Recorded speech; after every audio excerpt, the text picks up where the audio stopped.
அனைவருக்கும் வணக்கம். என்னோட யூடியூப் சேனலுக்கு உங்களை அன்புடன் வரவேற்கிறேன். ஹாய் எவ்ரிவன், இன்றைக்கி என்னோட ஸ்டைலில் சன்னா மசாலா பண்ண போகிறேன். எப்படி செய்கிறேன்றதை வீடியோக்குள்ளே போய் பாருங்கள். தேவையான பொருட்கள்: 2 வெங்காயம் பெருசாக கட் பண்ணது, 2 டொமேட்டோ, 25 கிராம் இஞ்சி, 25 கிராம் பூண்டு உரித்து வாஷ் பண்ணது, ஆம்ச்சூர் பவுடர் 1/2 டீஸ்பூன், 1/4 டீஸ்பூன் மஞ்சள் தூள், 2 teaspoon chilli powder, coriander powder 2 teaspoon, salt தேவையான அளவு, க்ரீன் சில்லி 6 நம்பர், கறி லீஃப் சிறிதளவு, ஒரு 50 கிராம் தேங்காய் சின்னமாக கட் பண்ணது, ஏலக்காய் 2, பட்டை சின்னதாக 2 பீஸ், கிராம்பு 3 பீஸ், பிரியாணி இலை 1 பீஸ், சோம்பு 1 டீஸ்பூன், அன்னாச்சி பூ 1 நம்பர், கொத்தமல்லி சிறிதளவு. 8 மணி நேரம் ஊற வச்ச வெள்ளை சன்னா 10 விசில் விட்டு எடுத்துக்கோங்க. ஸ்டீம்லேருந்து எடுத்த உடனே இதில் ஒரு சீக்ரெட் இன்க்ரீடியன்ட் டீ பேக் ஒன்று ஆட் பண்ணிக்கோங்க. சீக்ரெட் இன்க்ரீடியண்ட்டான இந்த டீ பேக் போட்டு இப்போ குக்கர் பார்க்கும். வாவ், இந்த பிளாக் கலர், இந்த கலருக்காக தான் மெயினாக இந்த டீ பேக் ஆட் பண்ணது.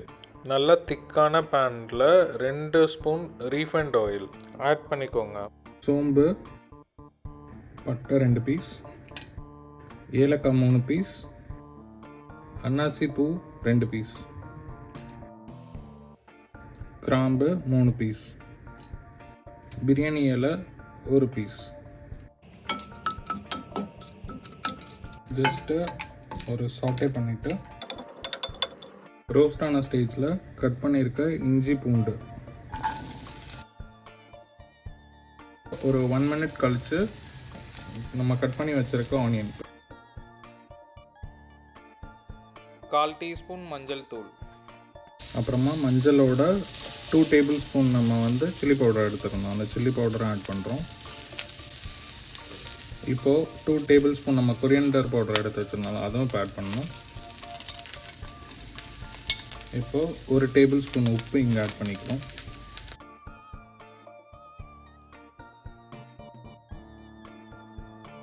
இந்த ஸ்டேஜில் நல்லா ப்ரௌன் ஆகும்போது அடிப்பிடிக்கிறதுக்கு முன்னாடி நம்ம கட் பண்ணி வச்சுருக்க ஒரு டொமேட்டோ அதை ஆட் பண்ணிடலாம்.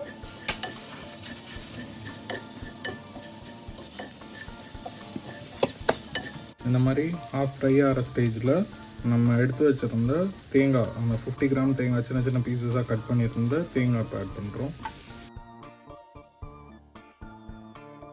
இந்த ஸ்டேஜில் ஒரு 1/2 கப் தண்ணி,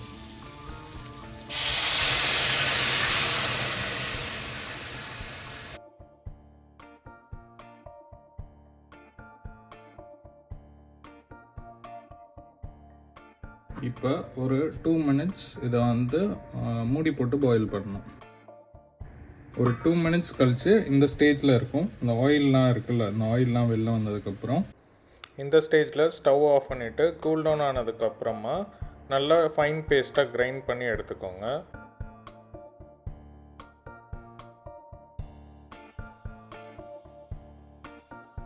A few moments later. வதக்குனதை இப்போ நல்லா ஃபைன் பேஸ்ட்டாக அரைச்சாச்சு. நம்ம 4 ஸ்பூன் இப்போ ரீஃபைண்ட் ஆயில் ஊற்றிட்டோம். இந்த ஸ்டேஜில் நம்ம கட் பண்ணி வச்சுருக்க க்ரீன் சில்லி, இந்த ஸ்டேஜில் நம்ம எடுத்து வச்சுருக்க கறி லீவ்ஸ் போடுறோம்.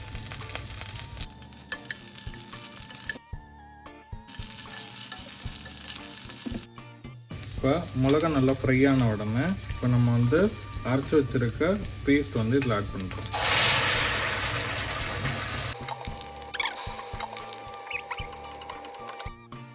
நம்ம நல்லா அந்த மிக்சியில் இருந்ததெல்லாம் ஃபுல்லாக இது பண்ணிவிட்டு அதில் லைட்டாக தண்ணி, ஒரு 1/2 கப் தண்ணி ஆட் பண்ணிவிட்டு இதை நல்லா ஒரு பாயில். இது பாயில் ஆகிற டைமில் சப்பாத்தி மாவு இல்லை பூரி மாவு ரெடி பண்ணிக்கோங்க. இன்பிட்வீனில் நம்ம அப்பப்போ மிக்ஸ் பண்ணி விட்டுட்டே இருங்க. 1 eternity later. ஓகே, நல்லா கொதிக்க ஆரம்பிச்சிருச்சு. இந்த ஸ்டேஜில் நம்ம ஸ்டார்டிங்கில் எடுத்து வச்சுருந்த ஆம்ச்சூர் பவுடர் அது இப்போ ஆட் பண்ணுறோம். இப்போ ஆம்ச்சூர் பவுடர் இல்லை அப்படின்னா லெமனும் நம்ம ஆட் பண்ணிக்கலாம். இப்போ பார்த்தீங்கன்னா நல்லா மிக்ஸ் ஆகி நல்லா பாயில் ஆகுது.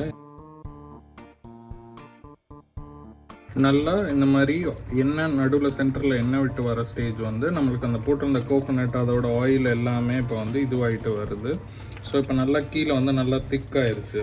ஸோ இது நம்ம எவ்வளோ நேரம் கிண்டுறோமோ அவ்வளோ டேஸ்ட், அந்த ஸ்மெல் ஃபுல்லாக இதில் வந்து இதுவாகும்.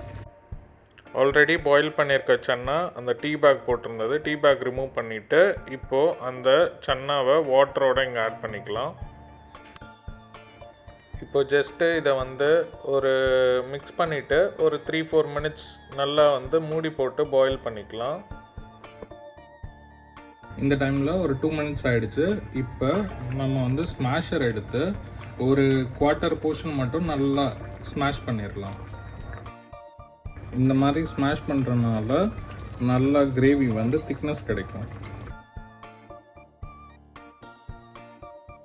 இந்த ஸ்டேஜில் நல்லா ஸ்மெல் நல்லா வந்து ஃபீல் பண்ணலாம். இந்த ஸ்மெல் ஃபீல் பண்ணி கண்டிப்பாக கிச்சனுக்கு யாராச்சும் ஒருத்தவங்க வந்திருப்பாங்க, அவங்கக்கிட்ட கொஞ்சோண்டு கொரியாண்டர் கொடுத்து கட் பண்ணி எடுத்துக்கோங்க. ஓகே, இப்போ நல்லா ஆயிலெலாம் மேலே விட்டு வந்த ஸ்டேஜில் அந்த நம்ம ஒய்ஃப் கட் பண்ணி கொடுத்த கொரியாண்டர் லீஃப் போடுறோம். இந்த ஸ்மெல்லுக்கு ஒரு படையே இங்கே சேர்ந்தாச்சு. இப்போது நம்ம சப்பாத்தி ரெடி பண்ணால் டின்னர் ரெடி. வாங்க இப்போ நம்ம சப்பாத்தி ரெடி பண்ண போகலாம்.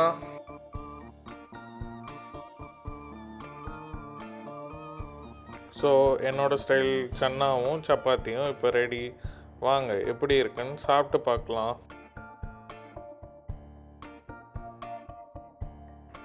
என்ன இன்னும் வீடியோவே பார்த்துட்ருக்கீங்க, டிஷ்ஷை ரெடி பண்ண போகலையா? ரெடி பண்ணிவிட்டு எப்படி இருந்துச்சுன்னு எனக்கு கமெண்ட் பண்ணுங்கள். தேங்க்யூ. உங்களுக்கு இந்த வீடியோ பிடிச்சிருந்துச்சுன்னா லைக் பண்ணுங்கள், ஷேர் பண்ணுங்கள், கமெண்ட் பண்ணுங்கள். மறக்காமல் என்னோடய யூடியூப் சேனலுக்கு சப்ஸ்கிரைப் பண்ணுங்கள். நன்றி, வணக்கம்.